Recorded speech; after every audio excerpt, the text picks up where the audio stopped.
All right, 3 hits with Rosey. Number 1, Matthew Knies gets nominated as a front runner for the Hobey Baker Award nominational congressional segment of collegiate athletics. That's a big deal. That's a big deal for college athletes. It's a big deal for D1 hockey players. It shows without a doubt that he is one of the premier, if not the premier hockey player in NCAA Division I hockey, and he happens to be a Toronto Maple Leaf prospect, a prospect who very well might be ready for the NHL. Now, timing-wise, is this a good thing or not? People are saying, absolutely not. You're not going to disrupt the team. He's not going to be ready. He has no experience.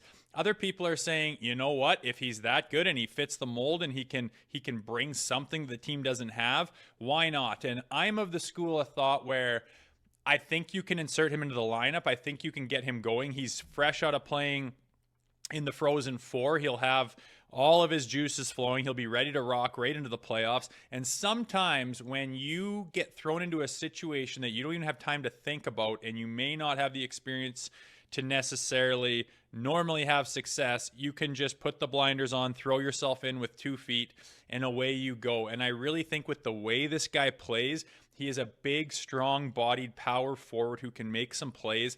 And if you imagine mixing him in there, with Ryan O'Reilly or Bunting, or even on that fourth line with Czar and Kampfer, wherever he could possibly fit on this roster, I think it's certainly worth a try, especially if something isn't going right in the series or on the previous game. You could justify throwing him in there. I want it to happen just to see what happens. I think this kid's a stud, and I liked everything about him when we interviewed him.